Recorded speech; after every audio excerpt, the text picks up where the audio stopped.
All right, welcome everyone. In this episode, we're going to be talking about how to live an uncharted life, how to step into uncharted territories. We're all doing it all the time, but my guest, Tony Lillios, is going to tell you about how he's done it, and I think you'll be inspired by his story. So stay tuned. Welcome to the Smart Business Revolution podcast, where we feature top entrepreneurs, business leaders, and thought leaders, and ask them how they built key relationships to get where they are today. Now, let's get started with the show. All right, welcome everyone. John Corcoran here. I'm the host of this show, and every week I get to talk to interesting CEOs, founders, and entrepreneurs from all kinds of companies. We've had Kinko's, we've had Gusto, we've had Activation Blizzard. Check out the archives. Lots of great episodes that you can check out there. And of course, this episode brought to you by Rise25, where we help B2B businesses get clients, referrals, and strategic partnerships with Done For You podcasts and content marketing. Check it out at rise25.com. And of course, I also want to give a shout out to Mark Friedler of GigX Enterprise Technology and Sales Leadership. Mark is a mutual friend of our guest here today, and he told us he kind of made a connection between us. I'd known of Tony, but I'm really excited to dive into his backstory here today. So Tony, so glad to have you here today. And first of all, you and I know each other through the EO World Entrepreneurs Organization. I love to start people's stories by asking them about what they were like as a kid. And you got an amazing story. I literally never heard this before. 1,000+ interviews. But you bought an ice cream truck. You took matters into your own hand. You're growing up in the suburbs, and you're like, damn it, my town does not have an ice cream truck. It should have an ice cream truck. And you went out and you bought one. I want to hear that story. Yeah, I'm 17 years old, and I was talking to a kid at a swim club, and I was making a reference to an ice cream truck. Like, I thought it was just this pervasive, everybody knew what it was. And this kid gave me like this blank stare, like, what are you talking about? He didn't even know what an ice cream truck was. I was like, a truck that delivers ice cream? That's crazy. Like, that is great. To your door? They ring a bell? Like, what? So that should not be foreign to anyone. No, it should not. So I took matters into my own hand. I'm like, this kid, before I leave this town and go out west, where I was in Connecticut, suburban Connecticut, it's like, I need to get an ice cream truck, and I'm going to make sure this town knows this next generation of kids are not deprived of what this experience of an ice cream truck is. And the crazy is your town actually had a connection to Pez candy. So it's not like it wasn't familiar to the idea of sweets for children. Exactly. Pez candy, Orange, Connecticut is where I'm from. And no matter where I'm in the world, I love flipping over the back of the package and going, Orange, Connecticut, rocking it. Well, I think you purchasing that ice cream truck is such a great example for the rest of your life preview, because there's gonna be other things that you did in your life that were uncharted, that were breaking new ground, things that maybe you thought you couldn't do even before you did them. Once you did them, you realized that they were possible for you. So we'll get into that in a moment. But what was it like running this ice cream truck? Was it a profitable business for you? We ran it as a cash with no accounting and a cash-based business. So it was profitable because somehow we were able to buy more inventory and pay ourselves. But it was just that it was purely for the experience. Was it sustainable? Was it able to fuel itself? Was I able to deliver the goods to the kids? That was really all I was after. But it was kind of a first step. I mean, there were smaller steps before that, but it was a first step of me getting into this space of I can make my world. I lived in suburban Connecticut, and I felt like the world came at me. This was in my own little way, my first step of oh, I get to create the world I live in. Some aspect of it. I don't just get to be a consumer. I actually can participate. And doing that was kind of that was the first kind of bigger step for me. And then once I came to California, all kinds of things happened there. But that was kind of a initial step there. Yeah. So you go to California. You actually spent some time at Ideo. Now, for those who don't know what Ideo is, I think I'm saying it right. Ideo. Tell people what Ideo is and how that impacted you. Yeah, they were the first kind of product design consulting firms. So they were setting up a shop where companies like Apple, Medtronic, all these companies that were looking for innovation and kind of had stalled in their own kind of four walls, they would go outside to a company like Ideo to come up with innovative ideas. People who kind of think out of the box. We were multidisciplinary. We'd work in a variety of industries. So we didn't kind of come at the problem the same old way. So whenever kind of a revolution was looking for in a company, they would often come to Ideo at that time to kind of break down barriers. And so I graduated college. My first job was at Ideo.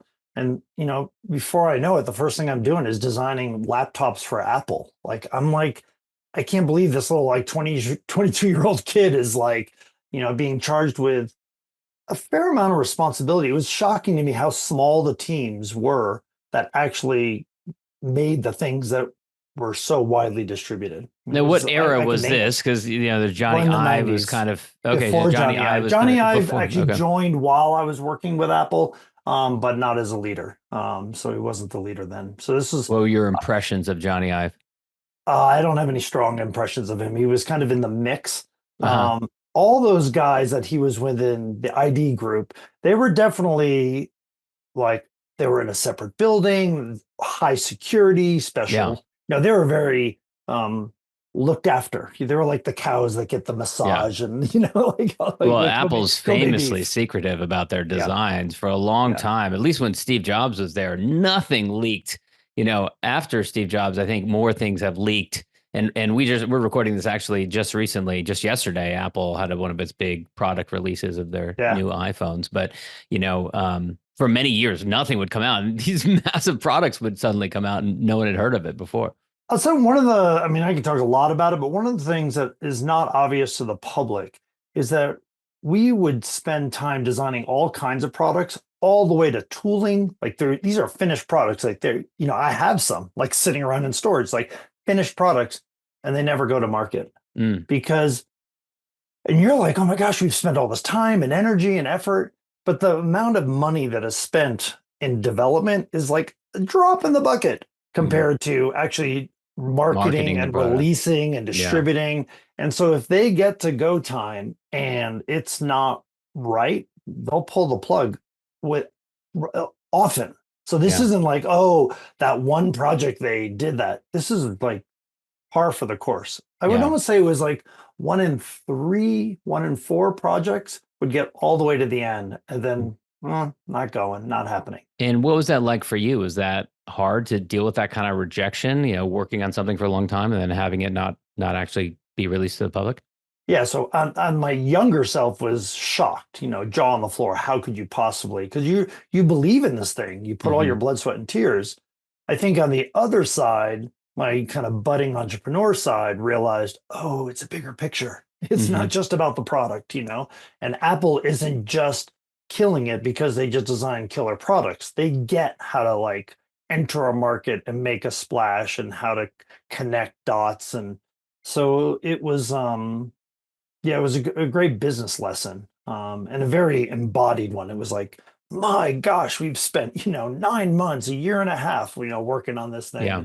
We're just going to put it on a dusty shelf in the back and call it. You spent a few years at Ideo, and then you go out and you start your own design and engineering firm. You're based out of Palo Alto, California. What was that like starting that up? Was that, did clients come knocking on your door? Was it difficult finding clients in the early days? Yeah, so there were 4 of us that spun off from Ideo, started Spec Product Design. So we started as a consulting firm. And right out the gate, we had relationships with Apple, Cisco, Dell, and they sought us out. We didn't go after them. We were thought, that's not ethical. We shouldn't be doing that. But they would come knocking on the door going, where are those guys? And we're like, hi, we're here. To such a point that Ideo at one point got really aggressive with us. And they're like, you need to stop working with those clients. That's a violation. It wasn't a mechanical violation of any contract, but they were, essentially pulling the ethics card. And that can be pretty scary too. It was. Right? I can remember them walking in. We were cornered in there's one entrance. They walk in our front door, and it was like they were flanked. They physically walked in to tell you this, not a nasty email. No, they were just down the street. They were 2 blocks away. And so we're like, oh, based on who the characters are walking in this door, we're like, oh, this isn't going to go well. And Like who was it? Was it like I'm not the going to head name lawyer? names. Was it? I'm not going to name names at this Okay. point, but it was. But I mean, it was someone It of was enough serious. stature. It wasn't the janitor who's showing up. No, You're a little scared. exactly. Or our friends. It was like these are people who are like, oh, this means business, and we kind of like calmly listened to what they were saying and asked them to politely leave after the conversation. But soon after, our clients came, like the Cisco, Dells, and Apples, came to our backing and essentially said, Ideo, back off. Like, we've invested in these guys and we want to continue to work with them. We'll still work with you, but do not keep us from trading and building on the invested and all the, the historical knowledge we built up with these individuals over the past. And so they really kind of were the metaphorical 100-pound gorilla in the room. Yeah. And stood behind us and we're like, yeah, what they said. But it's like the classic,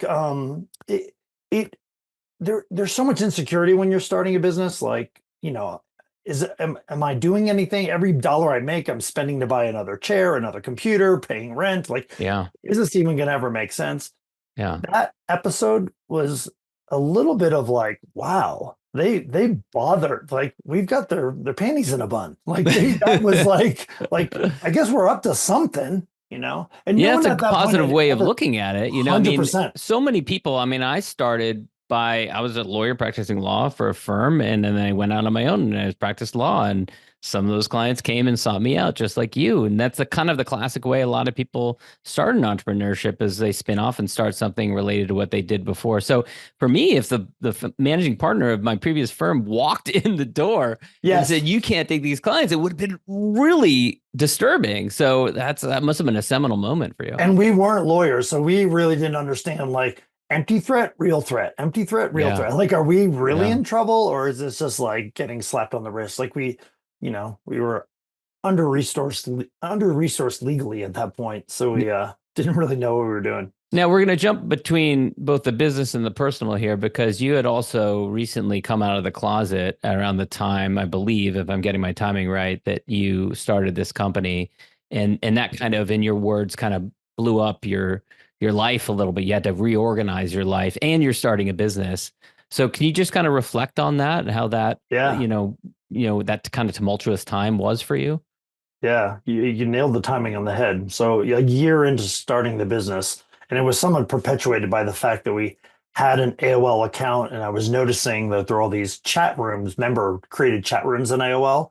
And I was like, whoa, what are all these M for M rooms? M for M San Francisco, M for M LA. And I was like, oh my gosh, these are gay chat rooms.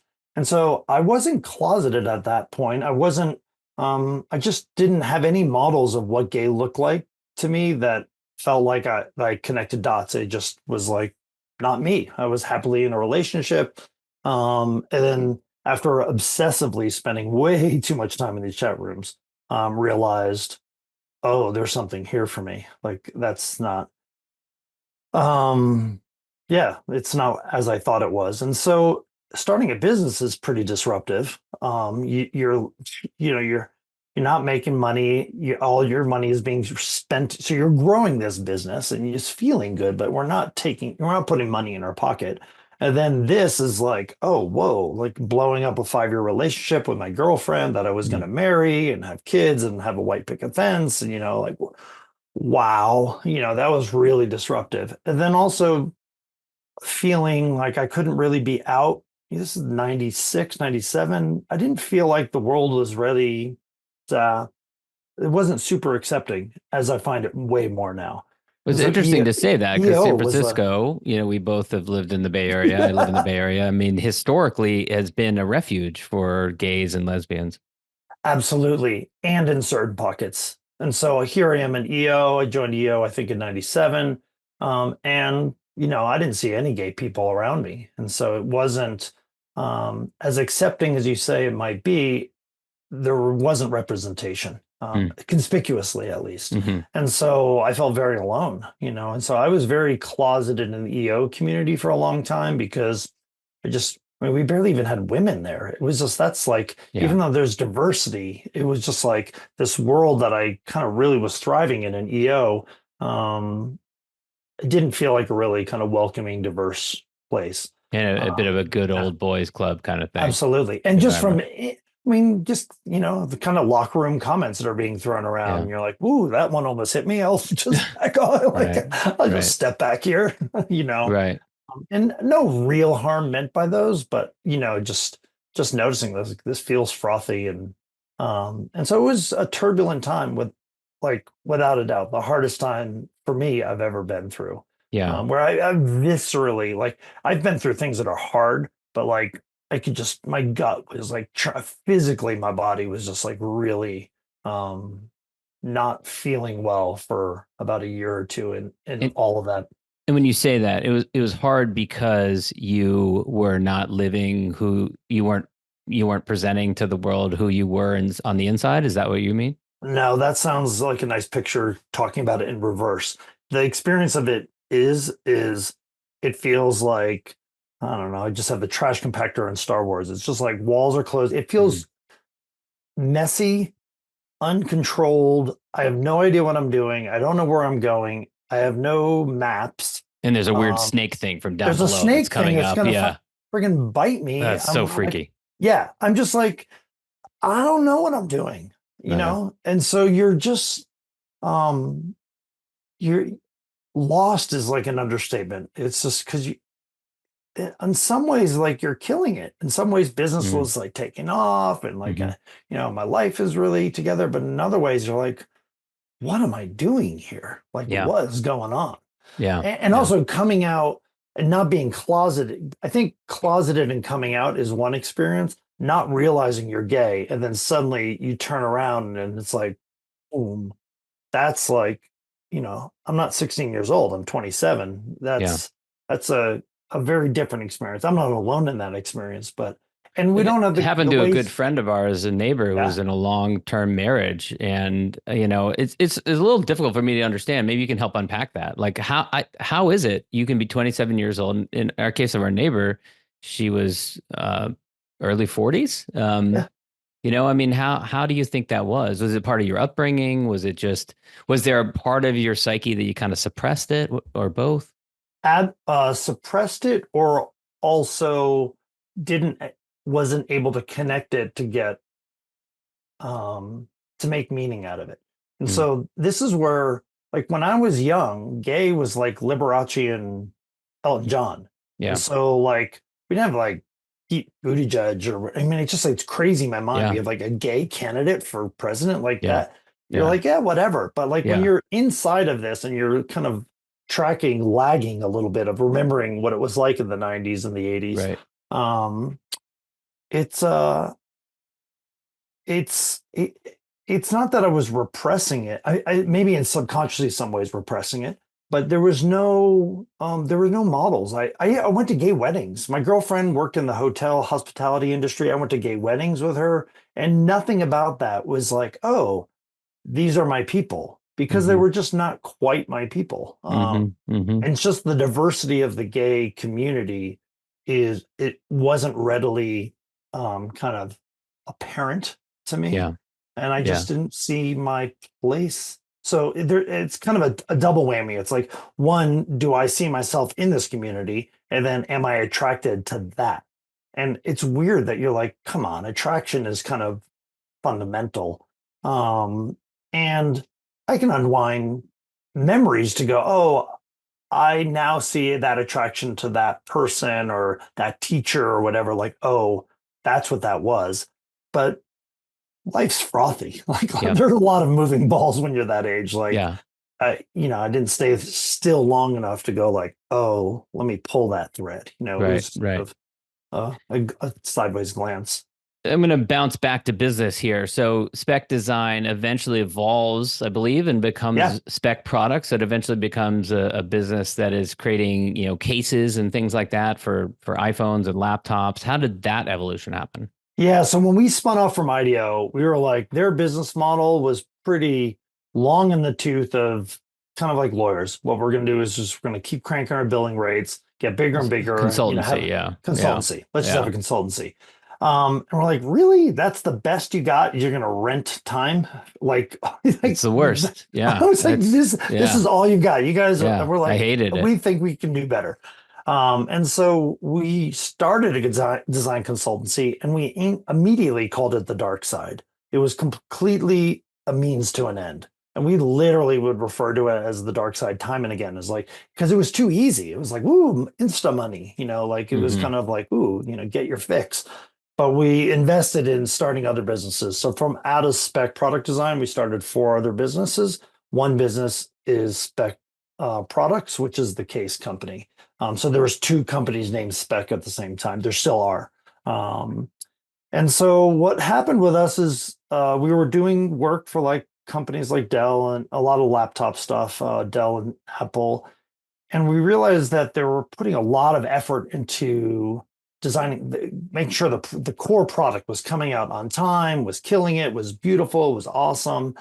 And they'd have aspirations to design good accessories with it, but really, like in pecking order, the accessory was not as critical at Yeah. launch And we're to talking early 2000s era here. So absolutely. we're actually Yep. heading into really kind of the heyday of consumer products and, out, the iPhone isn't even out. I think you launched, iPod. at least looking at your LinkedIn here, iPod is, yeah. So I'm looking at your LinkedIn here and it looks like Spec Products started around 2001, which is when Yep. the iPod ended up coming out. What was it like when each of these products kind of came out? Were you like, oh, this is a huge opportunity for us to create like Yeah, so iPod once our cases? first big case, so we invented the hard case category. So people were making leather cases Mm, since we had phones.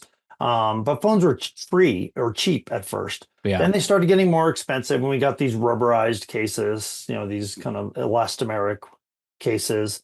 But there's more upfront cost when you do hard tooling, when you make something plastic. Hmm. And so you want a form factor, a shape of the core product to be kind of standard. It needs to be a big enough product and a product that's going to stay in that shape for some amount of time. If it's going to move at all, that's a problem. So the Motorola Razr had a $200 plus flip phone. That format we felt was stationary enough. So our first hard cases were for the Motorola flip phone. The iPod comes out, we start making them for the iPod, and then all kinds of accessories. And um, we were the cheese stands alone at first. We were in there with other people in terms of soft goods like leather cases and elastomeric cases, but we were the only hard case um, company at first. And it afforded us all kinds of opportunities that the other folks, couldn't do. And it just established us as a market leader. We were kind of early in that market. People kind of associated us with Apple. People even thought we were owned by Apple for a long time because we were just always there. Hmm. Uh, One of our big kind of moments was I don't know if you remember Antennagate. There was a Yes, point where the iPhone 4, if you put your finger across this kind of band, right. You it could would it could block the phone signal or something, like some particular exactly, spot. And they discovered this after launching it, right? So yeah, exactly. big So the controversy. response was pick one of 5 cases for free so that you cover up the metal. And so we Mm. were 2 of the 5 cases. Oh wow. And so that So just Apple like basically was it like a bulk purchase from you, basically? absolutely Wow. massive. Wow. Um, and credibility. Like we Yeah. are, now Yeah. 40% of the market. And then everybody's seeing our case out there. So then they're like, oh, that's the company to do. So Yeah. that was definitely a hockey stick moment for us where we were cruising, but that was like not even a hockey stick. It was a quantum leap. There was just like Yeah.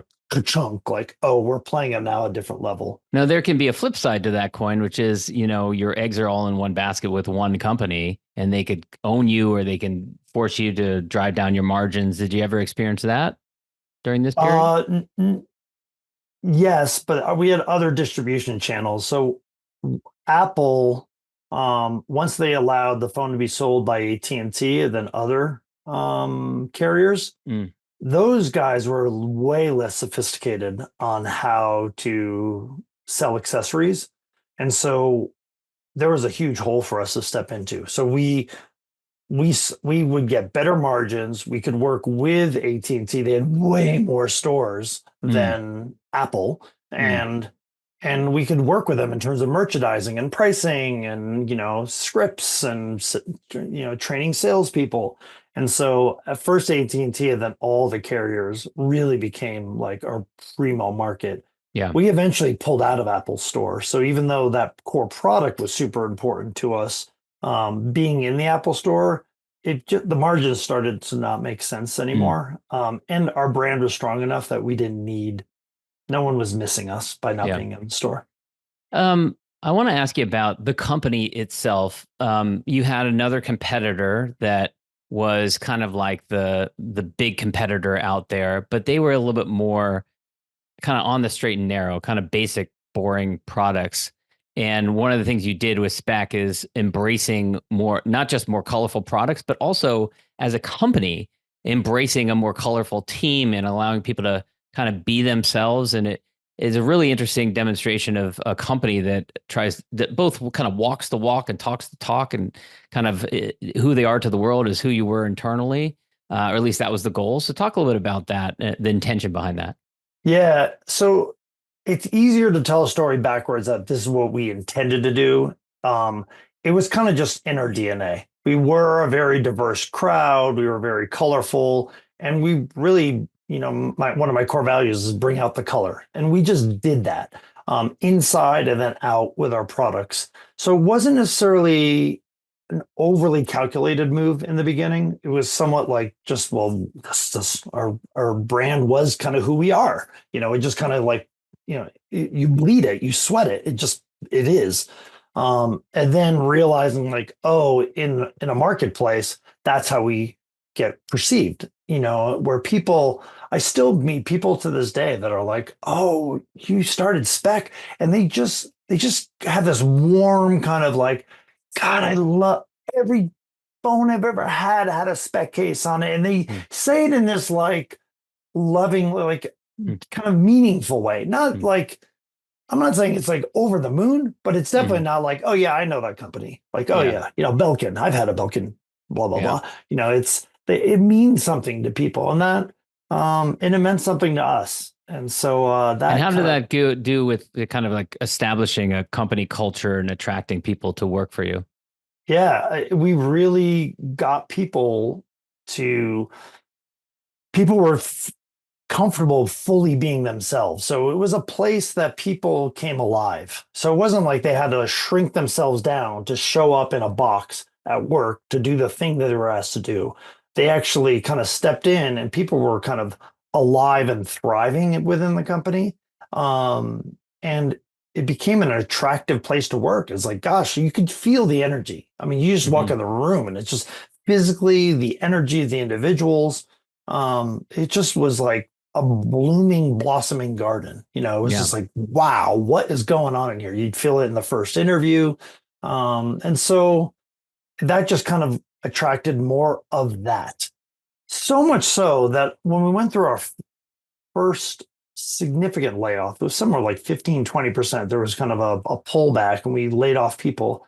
We had people that were thanking me because that were laid off, that were thanking me in for the sake of the company making the hard choice to lay them off because they cared so much about this culture and the company. Wow. Yeah, I was like bawling because I'm like feeling like the schmuck to like Hmm. be doing this, but to have people reflect back that we had been creating something that meant something to even the people as they walk out the door, that meant a lot. Yeah. I mentioned in the preview that there are these different moments in your life where you kind of go into uncharted waters. And one of them was around 2010. So you end up, and I may be mixing up the timeline here, but the company you had a couple of, I think, acquisitions by private equity, a first one and then a second one. And you end up moving from Palo Alto to Tahoe, which as a gay man is a little bit definitely uncharted. Tahoe is not really known as Gay a big Mecca. gay mecca at all, right? Exactly. So, and then you end up having children after that. Yeah. We'll get to that, but first, what inspired that move to the mountains? Yeah. So I, um, without a doubt, when I'm moving from San Francisco, like the Castro in San Francisco to Lake Tahoe, friends were like, "What are you doing? Like, you're like It just didn't make sense to anybody. But it felt very natural to me, natural in that I had to do it.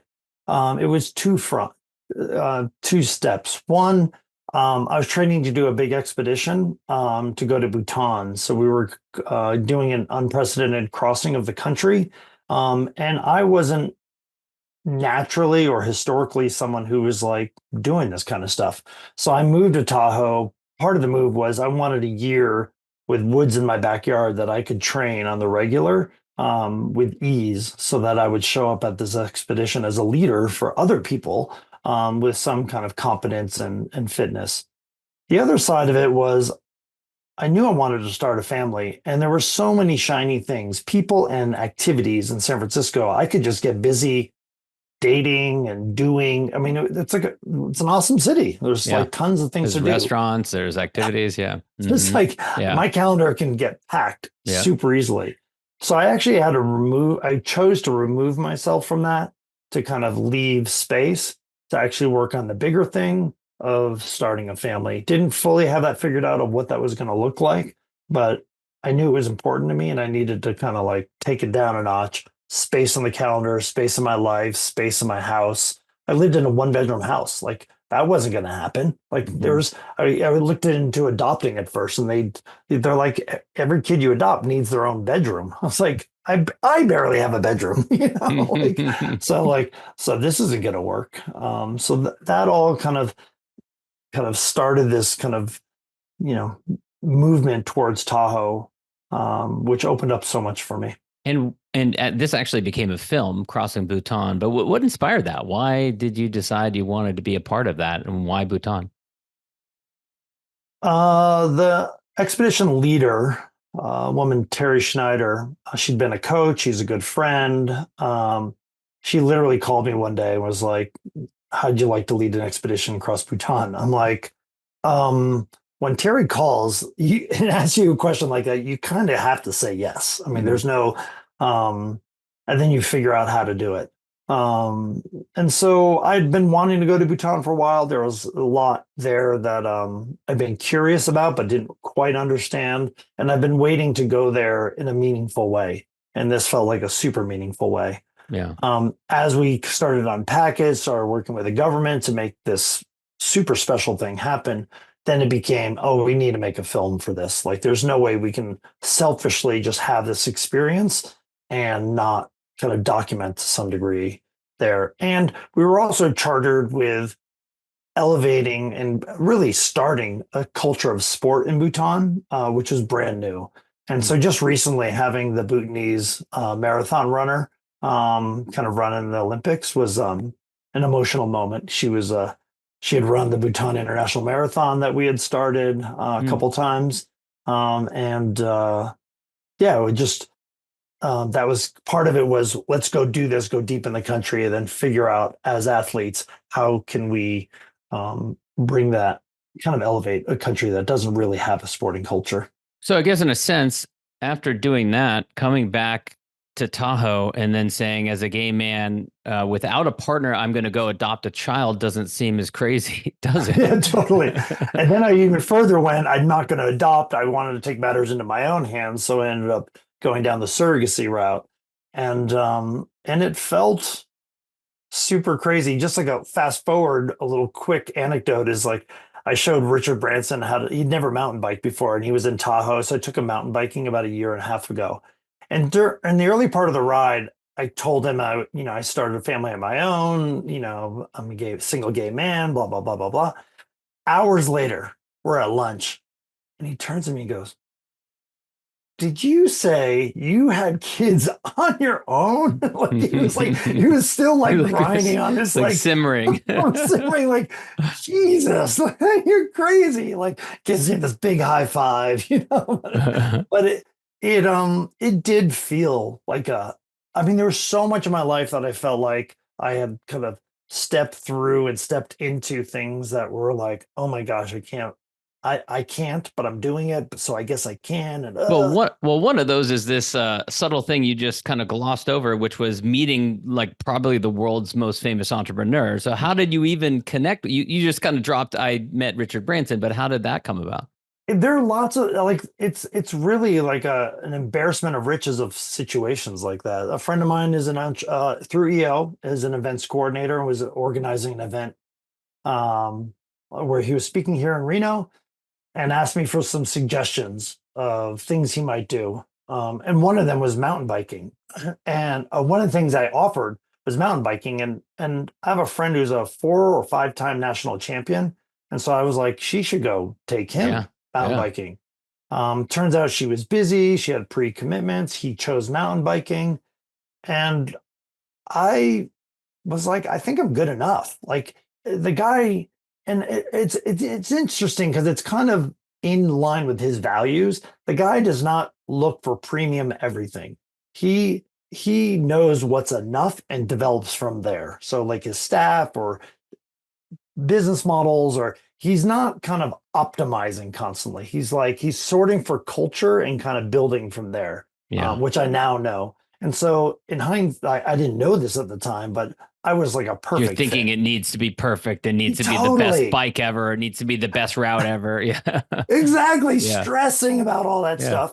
And like, okay, I'm going to shuttle him to the start and blah, blah, blah. He's like, I'm not going to get shuttle. I'll bike up to the start. I'm like, it's like going to be an hour and a half, like Yeah. straight uphill in the smoke at elevation. You live at sea level, dude. You sure you don't want the van is here? Do you want to get in this van? He's like, no way. And he went up.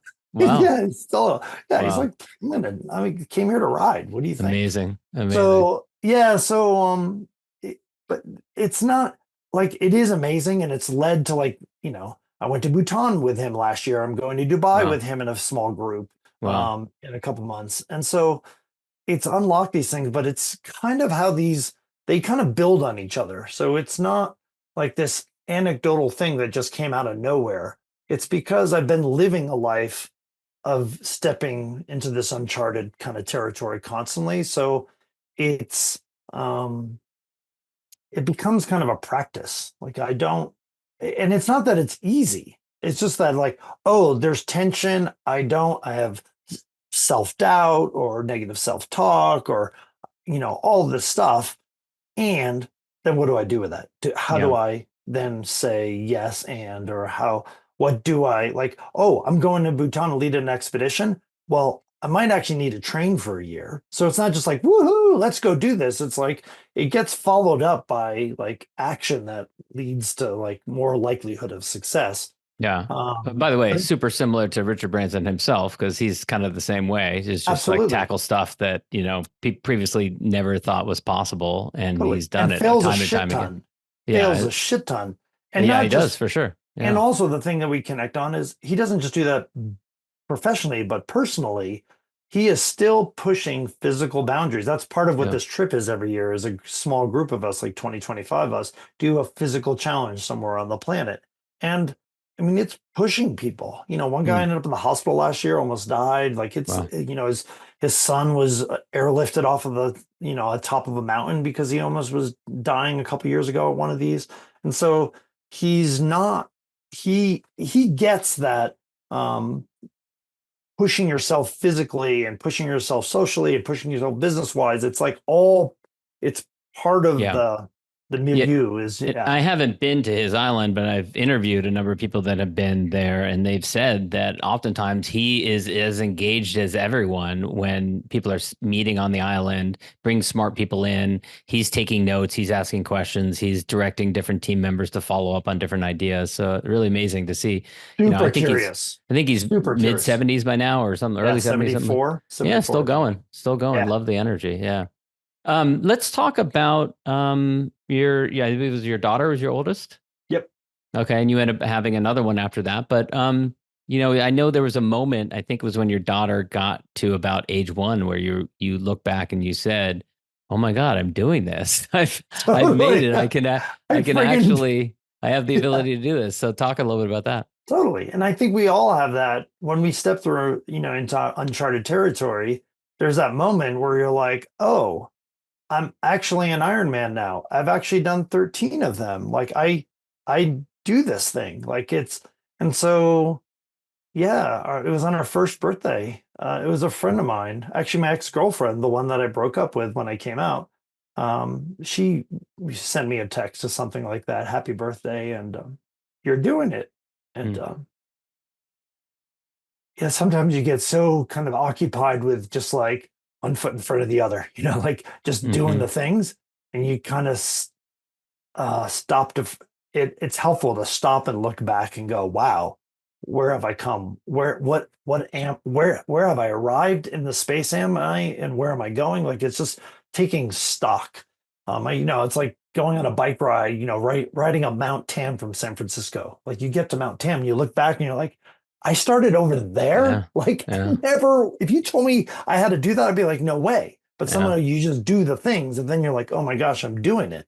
So it's that kind of sensation where I was like, wow, I'm actually like, I'm like, I'm doing this thing. And you mentioned doing Ironmans, but you actually had not been, I believe, all that athletic or didn't consider yourself an athlete growing up. How did you get into doing Ironmans? Yeah, just little by little, I was dabbling with it with other folks at Spec. There was a group of us where 40 out of 60 challenged themselves to do a half Ironman in 6 months' time. I had already done a half, so I was like, wow, I was really inspired by these guys doing this half, signing up for this half. But I was like, I feel like chump if I just like put my name on the list. Like, I'll do it with them, but what's my bar? Like, where's Yeah. my similar discomfort? That's when I signed up for my first Ironman. The only one I could find that was open was in Western Australia, which was literally, I was in Boston. I was literally like on the other side of the planet, like drill a hole through, and like that's where the race was going to be in 6 months from then. Um, and I really was convinced I couldn't do this thing. I was Mm. like, I'm going to do the motions. I hired Terry, the future expedition leader of Bhutan, as a coach, and just did the thing. Just put my head down, like try to be a good student, just like do the things. She said, I know better. Like, just if you do the things, you're going to be great. I'm like, Mm. okay, I'll do the Hmm. things. And when you cross the finish line of Ironman, it's a tradition where they say, Tony Lillios, you are an Iron Man. Mm. And I can still remember, I was like 2/3 to the right, looking up at the snake. I can remember that moment so well. It's like chicken skin when I think about it. And I remember that sense of like, oh, that's a label I can't discount or dismiss that anymore. Like, it's like, hey, oh, shucks, I got lucky in business, the iPod, I had great partners. Like I'll speak for myself. Like, I dismiss and diminish stuff all the time. But like when you do an Ironman, you're like, you can't do that. Like, it's like you Yeah. have to own it. And you're like, it's like a stamp. You're like, now got, it's a tattoo. That's why some people get the tattoo. And so it started this phrase. I can remember the phrase in my head at that moment too, was like, what else am I convincing myself I cannot do? What Mm. else am I convincing? I'm like actively working to Mm. like push down that no, you can't do that. And Yeah. that's where starting a family, like I can draw a line to doing that first Ironman straight back from that moment straight forward to starting a family on my own. Of like, I had all these reasons, and we're not going to unpack it all, but all these stories of why I couldn't do that. Yeah. Gay man by myself, not good for Yeah. kids, older. Um, and but broke that down, and I'm so glad I stepped through that. I'm Yeah. so happy and proud and love my life as a dad. All right, we're picking back up and we're wearing different attire. If you're watching this on video, it's because we had a couple of day break between this, but we're picking back up. And Tony, you were saying that, you had all these different reasons in your head why you couldn't do certain things. You were a gay man, you're single, you live in Lake Tahoe, that kind of held you back from doing certain things in life. And then as you did these physical competitions, as you did Ironmans, as you had these achievements, it made you realize there was so much more that you could do. Absolutely. Yeah.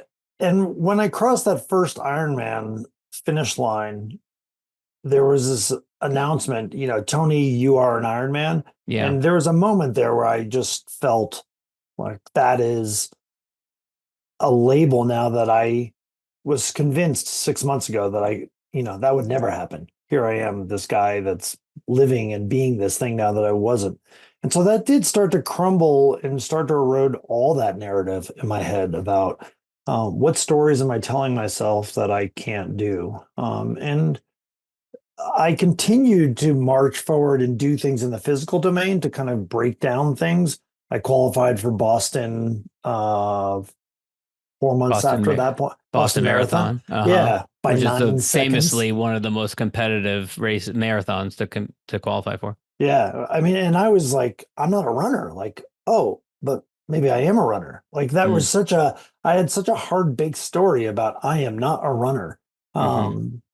And I'm qualifying for Boston. Dude, you gotta like take a little bit, like no one else ran the marathon. Like that was you. Mm-hmm. Mm-hmm. And so I continued to do that and started to erode these stories. And some of these stories are internal narratives, like a belief of what I thought, but there was cultural narratives too. So being a parent, a single gay parent, there was Prop 8 was kind of in discussion in California at this point of whether or not gay marriage should be allowed or not. Which passed in 2008. So this is Yeah. before 2008 that you're We're having in- these thoughts. Okay. Yeah, so it's Yeah. in the milieu. And the And point that is and whether or Prop not 8 was the backlash that banned gay marriage in California before the US Supreme Court overturned it.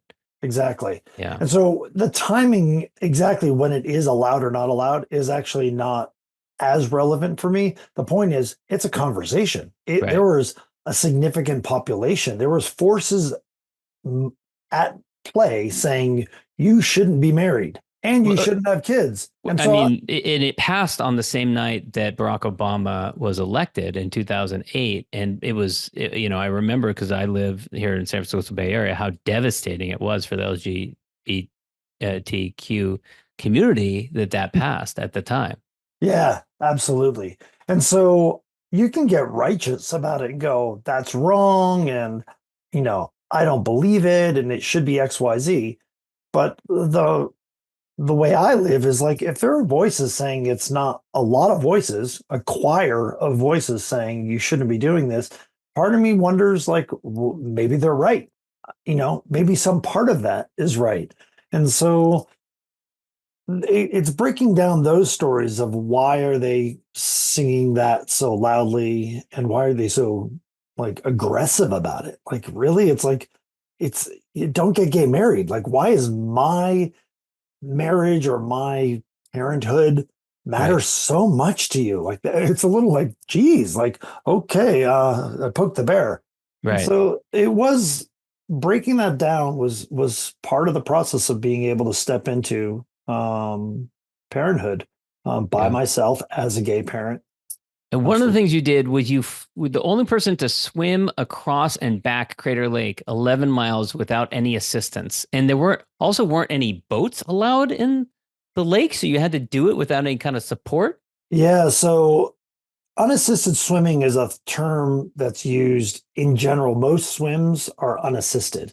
So unassisted just means you didn't draft off of something, the boat stayed behind you. But I always thought that term was a little misleading because unassisted is like, dude, there's a boat with food and people and rescues. And, that doesn't really sound like unassisted to me. So what I did was what I called unassisted, and it's now one of the terms that's used to describe it is called wild swimming, which is there's nobody around. Like you are the only person doing that. And if you kind of look up wild swimming, my swim of Crater Lake is considered one of the original big wild swims. Like there have been wild swims since then, but it's kind of one of the, first points of, that. And it's a whole different game. There's no one knows I'm out there. There's no safety net at all. Which was, it felt like all the preparation going into it was there. And then, but there's still those questions like, did I forget something? Did I miss something? Am I really dumb? Is there a good reason no one's done this before? And I can still remember jumping off that edge and just very quickly as you swim off, it's just like the cliff just drops so fast and you're just in deep kind of electric blue water. And it felt like I was going to the moon. Like it was my version of like, no one's ever done this. So I don't know how this goes. Am I like, did I not, it's a whirlpool in the middle and you're going to get stuck. I don't know. You said one of the only fears is that you're going to hit the old man of the lake, which Crater Lake has got this. Well, you tell it. It's crazy Yeah, story of this bobbing log that has been there for, I think, 100 years or something. It just floats around the lake. exactly. Yeah. And that's one of my like fears is you can be very kind of zenned out and swimming. And but then suddenly this thought is like, oh my gosh, if the old man comes in front of me and I just like go Bump headlong into into it, like, and again, if I hurt myself, there's no one that's going to Yeah. come and Yeah. save me. And Although I have to so, say the odds of that pretty astronomical, right? That would exactly. happen, right? Yeah. But same thing with sharks, it's kind of that's like another one of those like you're not going to get attacked by a shark and that's one of the things I kind of coach other people in swimming or otherwise. It's like I don't live in fear or worry much. It's like if you're actually concerned you're going to get attacked by a shark, then if I'll speak from in first person, if I'm actually concerned, I'll get out of the water. Or I'll say, it's like my brain will go, yeah, that could happen, but it's not going to happen to me today. And I just keep swimming. So I don't like that limbo state of like, maybe should I could. And it's like, no, decide. If you really think it's a material concern, then make a decision to put yourself in safety or like stop worrying and just do the swim because worrying is not going to reduce the chances. It just makes it so much more unpleasant. And so I catch myself much more, and that's part of the practice of doing this open water swimming and all these things is I have a practice now of not really being in worry much. I Mm. actually bailed on a swim within the month where I was not feeling good about the way the race was running, the weather, the visibility, there wasn't enough support. And I was like, this feels unsafe. People around me are really stressed. I don't want to contribute to this. I'm not feeling good. I turned around and got out of the water. I was like, I'm not feeling it today. So trusting your gut on that. Yeah, Yeah. I was just over it. I want to get to how this comes to play in what you do now, which is supporting other entrepreneurs. But before we get to that, kind of a key milestone, you end up selling your company, which in many ways is emerging into uncharted waters for you. And you did an interesting thing when you sold your company. You sat down with each of the key team members who were getting significant money, I guess a share of the sale price, and you had a meeting with each of them. Tell us about that. Yeah, so anyone with six figures or above, we had a 20 to 30-minute meeting with all day long. We had kind of special place offsite. We scheduled it rail to rail. And Did they know what was coming? Did they come into the meeting, or did they think they're getting fired, or what did they? What no, were they their knew. expectations? Everyone knew the company was selling that day. That it Okay. was very public. Okay. And they didn't necessarily know they were going to receive a check, but they knew that we wanted to have a one-on-one meeting. And I'm sure there was enough chatter of like, oh, it's those people that are getting, it's the higher ranking people that are having the conversation. This was discretionary. They didn't have equity. You were just deciding to give them We money. had what's called stock appreciation rights. So Okay. it was a form of equity, but not hard equity. So Got there's and a bit of stock appreciation rights because it's not hard equity. I feel like there's a degree of trust. It's this agreement between you and employee that when and if and when there's a watershed event, which is somewhat like qualitative, it's not quantitative, that it triggers this event in which they're entitled to a bunch of these phantom share, these stock appreciation rights in which they'll be rewarded. And I felt like it was a little bit of convincing people and trusting us with these contracts, especially because it was kind of new back then. And it felt so great to like make good on that. Like I wasn't gonna just let it be a wire transfer. I was like, we are good guys and we're doing the thing. How emotional was that experience? Everyone, it was super emotional. Yeah. Just we would share how this is changing our lives. We would ask, if they're wanting to share how they think this is going to shift in their life. And what this means for the company moving forward. So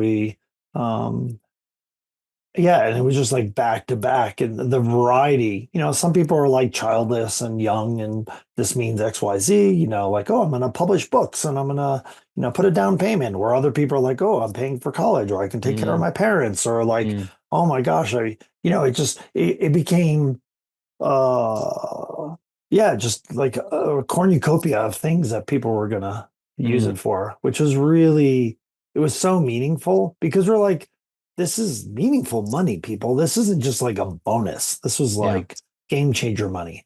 Um, and yeah, it was wild. And the at the end of it, we finished up the last person, and my business partner Ryan turns to me and he goes, "Let's go ring the bell." And I was like, "Oh no, you didn't." He remembered a story when we started the company. We used to go to this English pub called the Rose and Crown, and there was a bell there that if you rang the bell, the tradition was that you had to buy the whole house a round of drinks. Okay. And I told him once, probably 10 to 12 years prior, someday when we're rich, I'm going to come in here and ring that bell. And he squirreled away this little story for years. And he was like, let's go ring that bell. And I was like, oh, yeah. And on the way there, I'm calling my brother, calling my friends. Like, we're just like calling everyone. And we show up at Rose and Crown, and it's a beer tasting brewery night. It's stacked. So I am like so stressed out. I'm like, oh my gosh, it's going to be thousands and thousands of dollars. It turned And out you're the in bill Palo was Alto, by the way, so there's probably some other well-heeled individuals in there that are like, nah, no big deal. it was Yeah. $687. I was The like, bill is yeah, $687. yeah, totally. And because Yeah. you write your name and then the how much you spent Oh, on the wall, there's cool. a list of everybody's name in there. Who's rung the bell?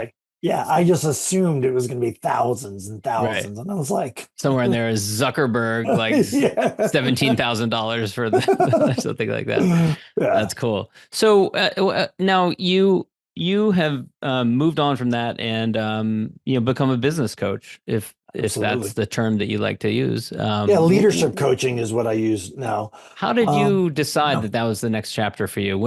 At what point was it after you sold the company you decided that? Or was it It was before? kind of in the middle because the selling the company was like a multi-stage. We had private equity, then we sold the whole kit and caboodle. So there's kind of it's a phase thing. And being a coach also involved me going back to school first. So I went to school in San Francisco to New Ventures West to get coached to learn to be an integral coach.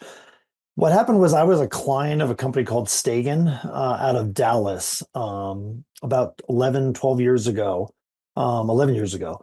And it was a 1 year program that involved coaching. And I got this experience of, for the first time, of being really coached, not working with a consultant.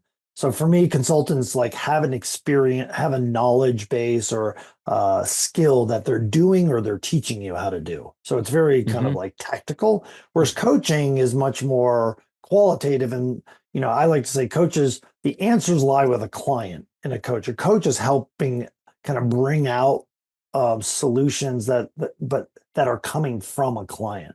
We're not telling what clients should do. And so it was my first experience of like having real coaching. And I was like, oh my God, this guy who doesn't know anything about my business was really skillfully coaching me as a person that happened to be a leader of a company. And I just like, man, I could do that. Because then, like, once you learn that skill, that is something that's translatable to anyone. You don't actually have to like know their business. And even like more recently, I mean, now this is like 3 or 4 years ago, there was a moment, a flash in the pan moment where I was being considered to coach Zuckerberg. Funny you mentioned him. Hmm. And it like barely moved. Like I was like right at the front door and didn't get far. But the point was I felt very confident that like, oh, do I know how to run his business? Hell no.